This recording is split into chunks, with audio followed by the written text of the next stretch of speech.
This particular equation is a scalar quantity, and since it is energy, its SI unit is joules. So this particular values are known as lower limit value and upper limit value. So here we can say that the mass of the particle is not going to drastically change. So this will be equal to the small work done, that is dW. Or we can say that this will be equal to dW by dt.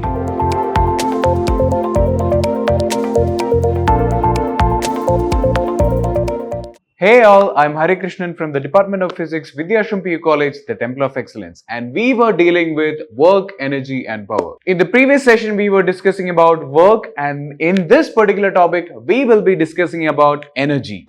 So, what is energy? What types of energy are there? And we'll begin with the short ones you already know, that is kinetic and potential energy. So, let's get right on to it. So, you have already seen what kinetic energy is, and you also know what is the equation for kinetic energy, but we have to use kinetic energy in a broader term in this particular chapter, and we have to understand how to use this equation to derive certain aspects of motion, certain quantities that can be quantified. Everything should be understood at a higher level.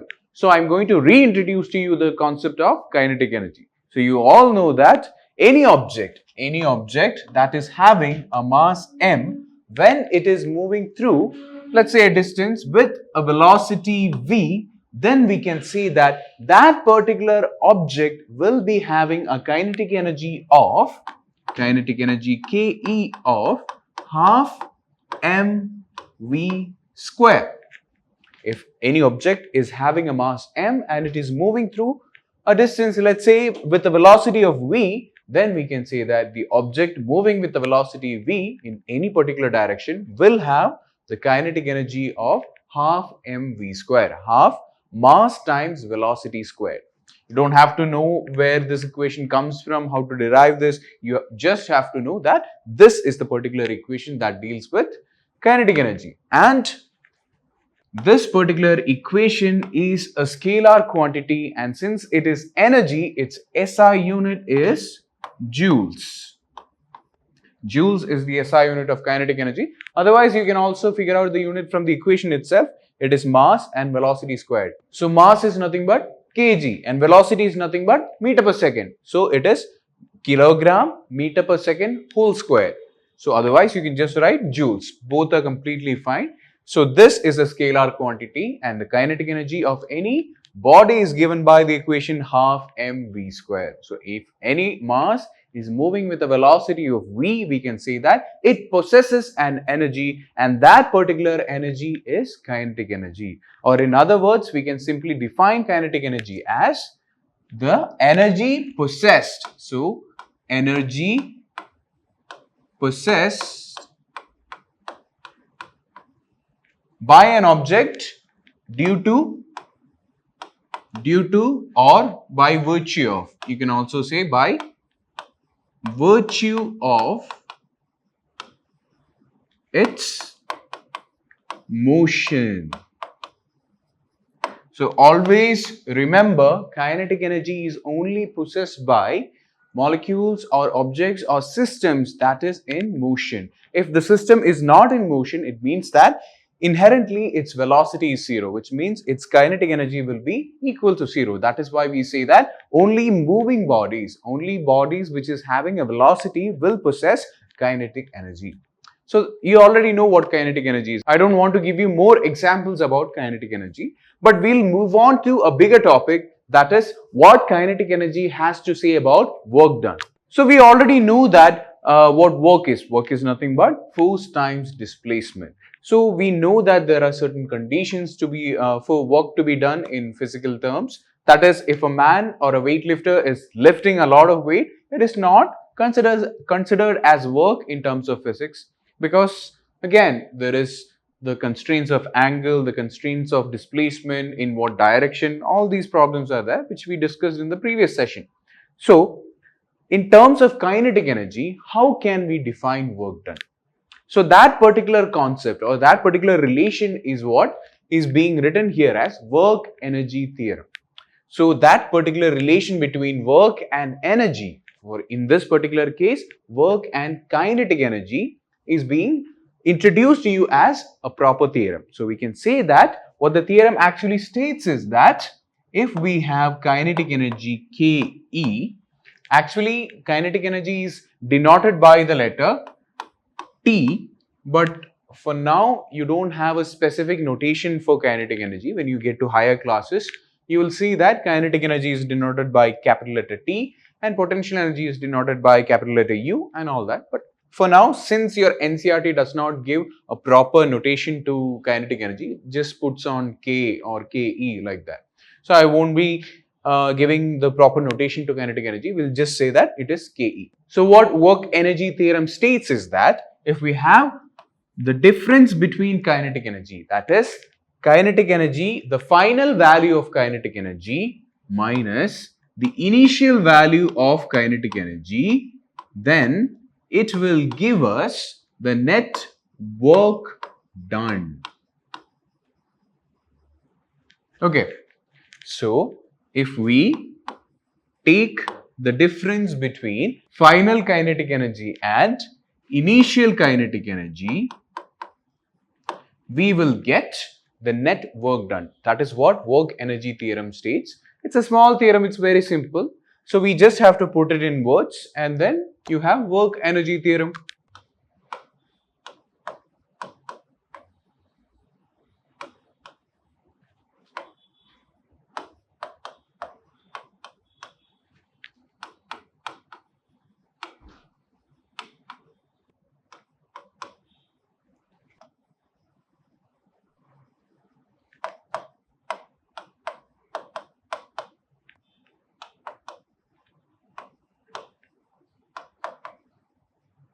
So this is the definition of work energy theorem. That is, work done by or net work done by all the forces is equal to the change in kinetic energy of the system or body. You can say it in both ways. So that is what work energy theorem states. That is, if we have change in kinetic energy, Kf minus Ki will be equal to W. That is, kinetic energy, the final value of kinetic energy minus initial value of kinetic energy will give you the net work done by that particular system. Or we can even say that kinetic energy final will be equal to W plus Ki. That is also one more form, but this is the standard definition. You can also use this particular equation. Whichever equation you use, the only thing is that this theorem should be correct. Some of you may be believing me, some of you will be like, what change in kinetic energy? How can it be equal to work done? How can I believe you? Just because you're teaching, we have to believe everything you say? Perfectly good question. You don't have to believe everything I say, and you can be curious and you can question every theory. That is the good aspect of having a good scientific temper. You have to question anything and everything unless the opposite person can prove that using scientific methods. So I'm going to prove work energy theorem to you. Let's say there is a mass m which is moving with a velocity u. Okay, that u signifies it is initial velocity. So mass m is moving with an initial velocity u in the forward direction. Now what I did was that I gave it an additional push, or I applied a force F onto this particular object or this particular mass which is moving with a velocity or initial velocity u, so that now the object is moving with a velocity v. That is the final velocity. So we know that there is an object which was moving in the forward direction and I applied a force in the same direction. So the velocity of that particular object increased. Now, for this to be done, that is for me to apply this force onto that particular object and change its velocity, it means that I am doing a work on that particular object. So we know that the displacement produced, let this be S. Now, you can see that the force applied, the displacement produced, the velocity are all in the same direction. Now, why I did that is to make the calculation or the derivation very simple, because when we are doing derivation, we can take any angle we want.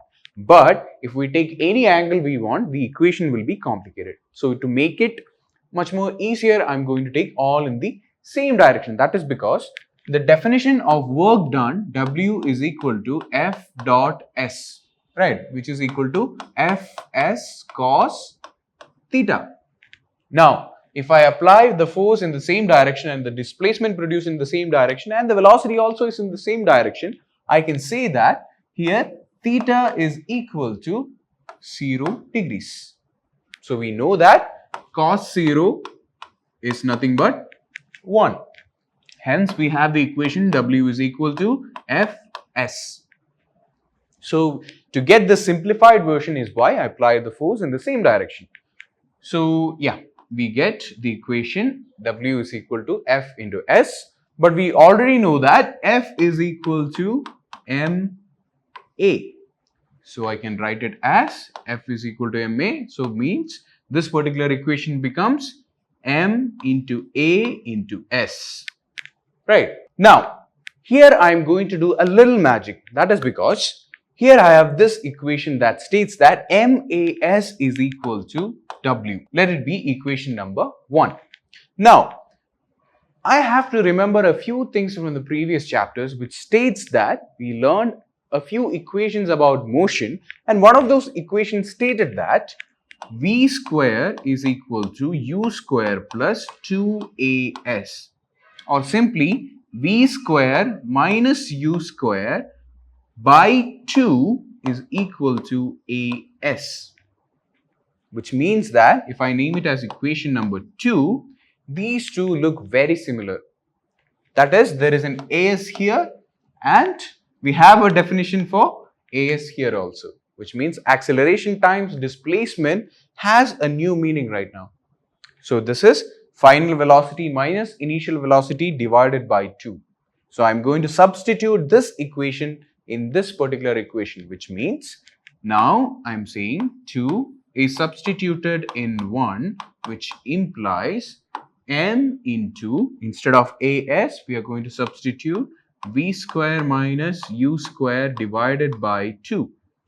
So if I open the bracket, now this is equal to work done W. Now if I open the bracket, I will get mv square minus mu square divided by 2. So what is mv square?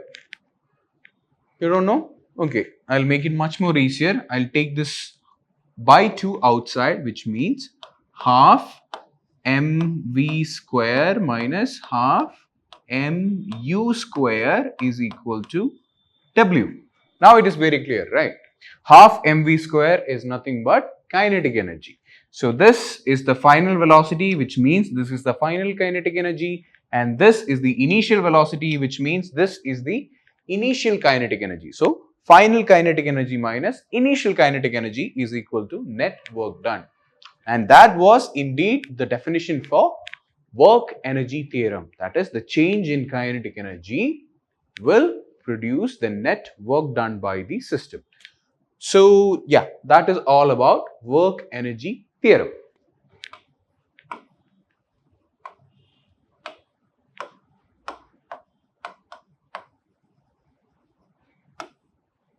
So even though we studied about work and we know that it is force times displacement, one small bit I left out or you didn't think about is that force applied may not always be a constant value. That is, when you're pushing a table, it's not like throughout you're pushing 5 newtons.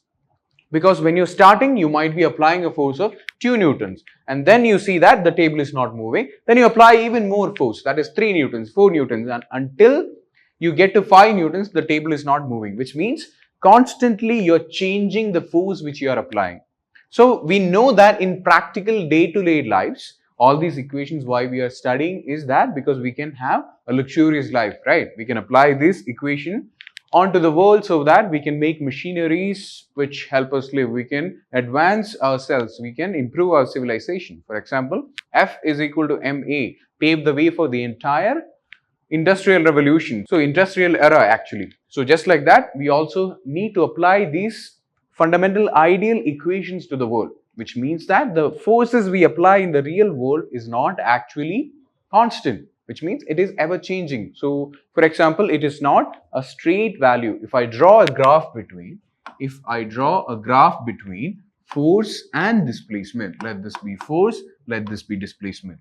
It is not going to be always a straight line because I'm not going to apply the same force everywhere.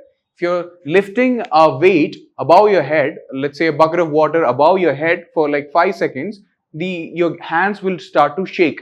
Then the amount of force you're applying will actually change, right? So if I try to map out such situations, that is, if I try to map out a situation in real life where I apply a force and that produces a displacement in, let's say, in a particular case where I'm trying to push and move a shelf or a cupboard or something really heavy. So I have to keep on applying force, and the rate of force which I'm applying may change. With respect to time, the force I apply may change, which means that I might apply a force like this at first, then I might apply more force, then I might apply less force, which means I'll try to push, it won't move. I have to apply a lot more force. Now it started moving, and since it's moving, I don't have to apply that much force now. So I'll just reduce some force. So in that kind of instances, the force applied is not actually a straight line. It is a variable force. A variable means that it changes its value with respect to time, or it changes its value. It's a variable. It is subjected to change. That is what a variable means. So this kind of force where the force actually changes is known as a variable force. Now all the other laws and equations still hold. That is, force times displacement will actually give you net work done. But the only problem is that since the force is now changing, we have to take individual areas. For example, from this point to this point, let's say the force is a straight line. It's slightly curved, but let's say it's a straight line, which means that if I take the area under this portion, then I can say that, okay, this is F times S. That is the work done in that particular region. In that particular time, that is the work done. But if I take from here to here, the force is again changing, which means here the area is different. We know that the area under Fs graph will give you the net work done. So in this region, it's one particular area. In this region, it's one particular area. And in this region also, it's one particular area, which means the area under all these regions are different. But we also know one mathematical trick. If I want the net area of this particular thing, we know that I only have to add the area of this region plus area of this region plus area of this region, which means that I can sum up all these areas and I will still get the work done. So this particular summing up, this graph is much more linear, so we can take easily. But when the curve is sloping like this, we have to take smaller areas like this. Smaller areas like this, and we have to add them individually, which means, okay, work 1, work 2, work 3, work 4, work 5, work 6. We have to add them all together to get the net work done. So that is actually a difficult task. So that is why we have operations in mathematics, in calculus, which was invented by Isaac Newton. So we have operations that help us to define or find out these type of quantities. So if we have certain summations that go on for a long time, then we can actually use a mathematical operator known as integral or integration. Integration, just as the name suggests, means that it is a long summation, which means if we have a starting point and an ending point, we know that from the starting point to ending point, we are summing up all the different values, which will be done by this integration operator or integral operator. You can think of the integrator as a tool, just like if you have complex mathematics, if you have a lot of numbers, you use a calculator, right? 2 plus 2 plus 2 plus 2 plus 2 plus, like that, you use a calculator. Some of you might do it in your head, but most use a calculator. Just like that, if we have a lot of operations like this to be performed, that is the summing up operations, then we actually use integration. If it is the opposite, that is, if it is a larger area and I want to divide it into smaller areas, then actually I will use the operator that is known as differentiation. So integration and differentiation are two mathematical operators that will help us attain the desired result. So in this particular case, it is summing up. It is summing up all those different regions. So what I can do is that I can draw an integral sign. This is an integral sign. It is sort of like an S which is stretched out. So this integral sign means that I am going to add up all these areas.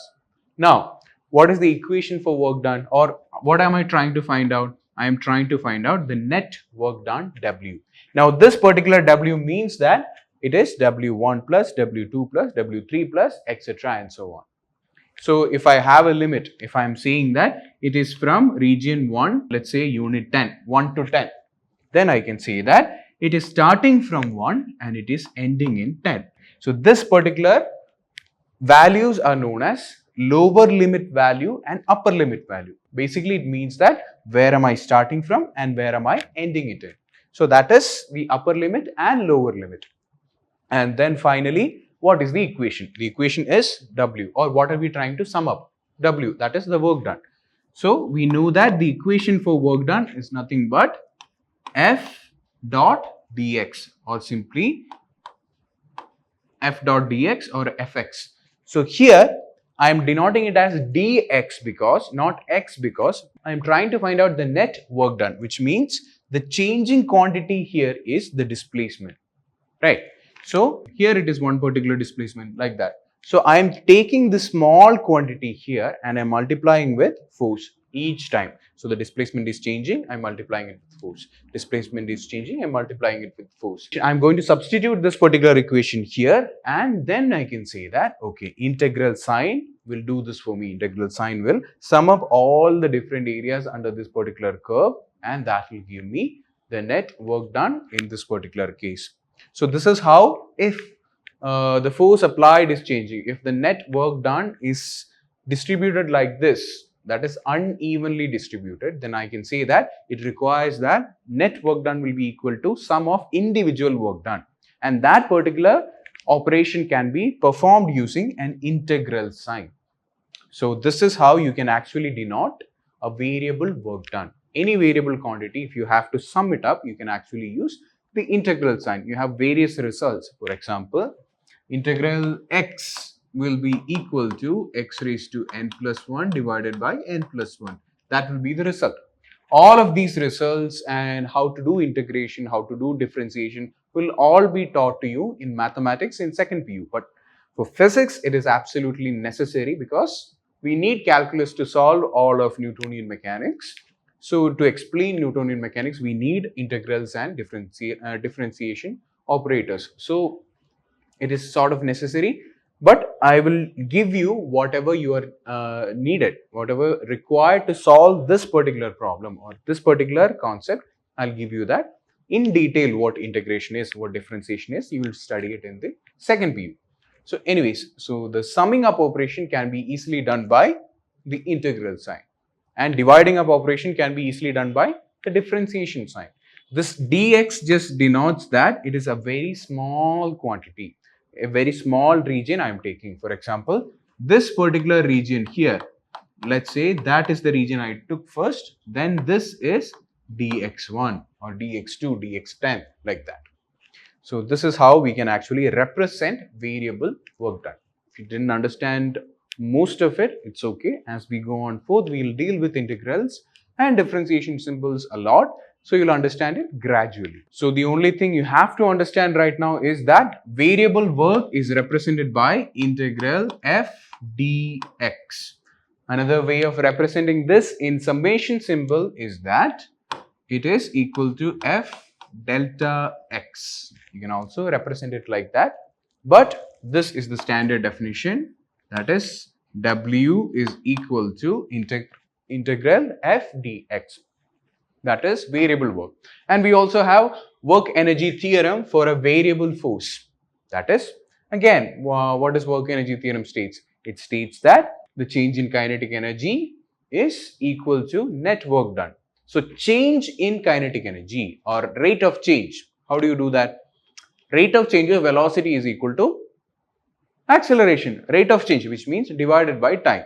Now, if we are doing it in variable terms or variable force done, rate of change, we are dividing it into even smaller quantities. If you are dividing it into smaller quantities, of course, we use differentiation.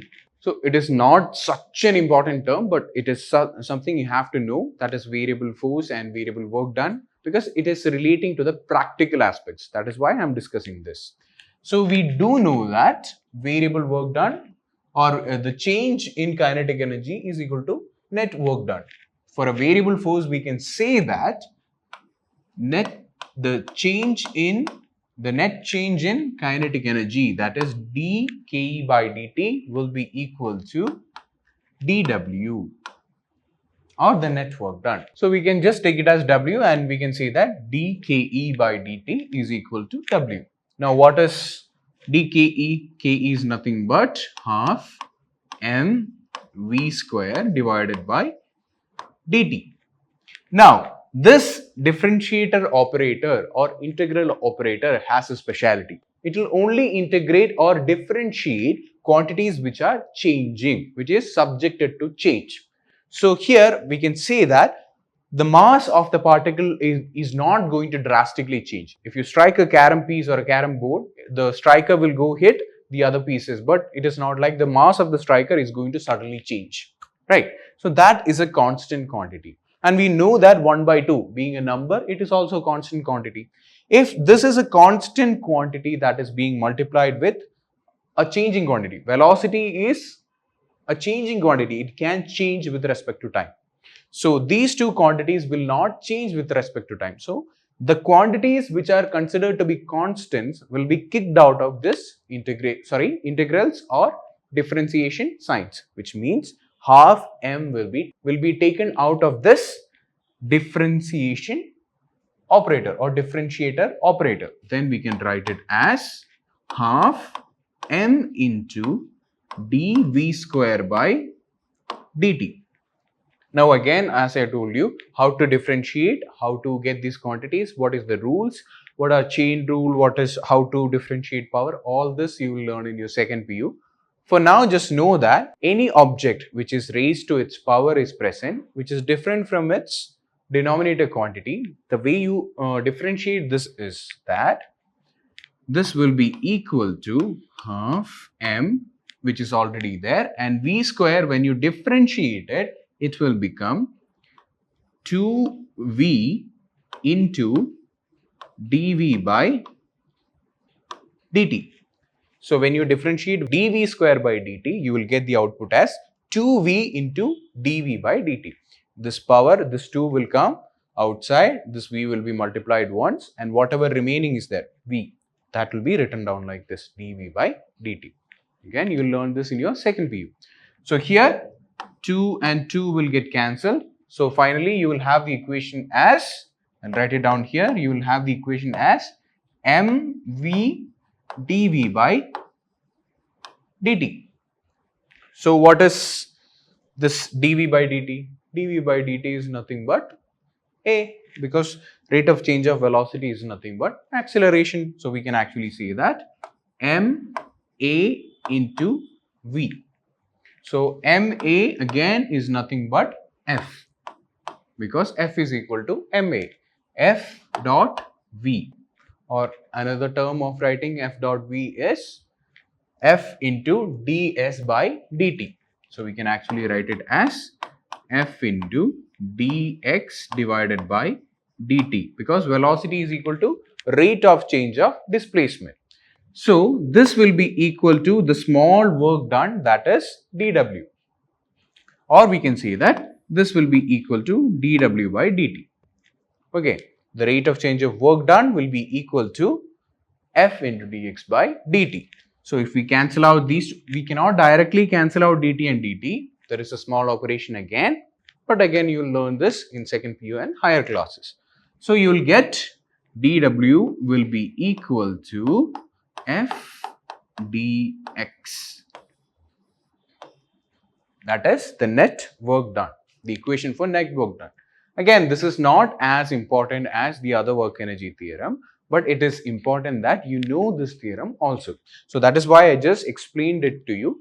Unless you know how to do the differentiator operator, apply the integral operators, all that, it is very difficult for you to understand. But still, you must know that variable work energy theorem also exists, and this is the equation and this is the proof for that particular theorem. But again, it is very difficult for you when you see it for the first time, but with time, when you see differential operators and integral operators, it will become more and more easier for you.